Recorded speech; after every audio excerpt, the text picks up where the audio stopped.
مسؤولينta shirkadda biyaha ee Shaaba oo ay weheliyaan isku duwaha wasaaradda biyaha ee gobolka Awdal ayaa maanta shir jiraayad ku qabtay magaalada Boorama. Shirkani jiraayad ayaa waxay kaga hadlayeen biyo yaraan soo food saartay maalmihii ugu dambeeyay gobolka Awdal. Mas'uuliyiintan ayaa waxay sheegeen in biyo yaraan aad u yari ay ka jirto kuwaasi oo ceelal tiro badan oo ay shirkadda Shaaba ay gacanta ku haysay ay gawaabsi ku sii dhow yihiin. sidoo kalena waxa ay sheegeen in biyo yaraantan laga bixi doono dadweynahana waxa ay baaq ugu direen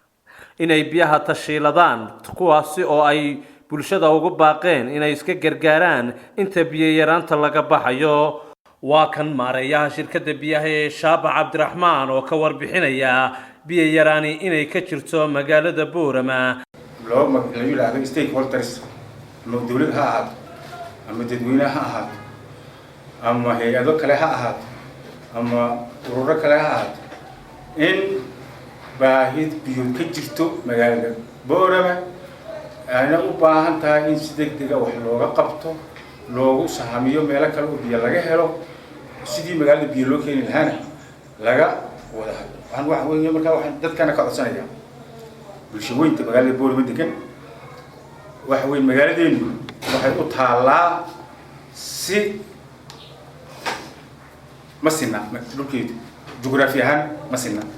mid wax ku taala buur banaan bay ku taala markan xaaladda markaan u aragnay waxaan ku aaminay inaan magaalada qodobo ka saarnay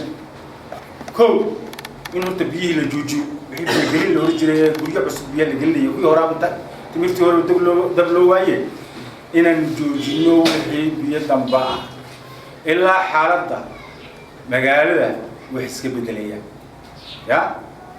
oo ama ceelal kale la soo xiriirinayo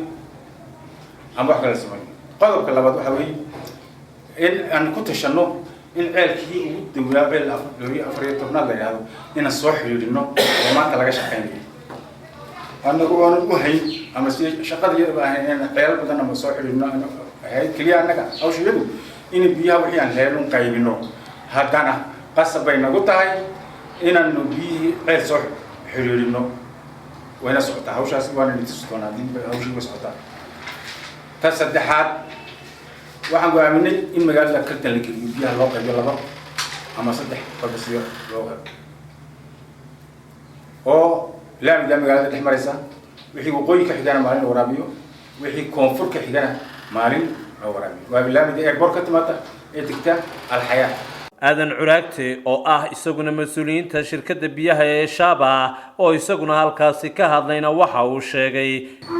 imika markaan arintan aragnay laba ceelo daboola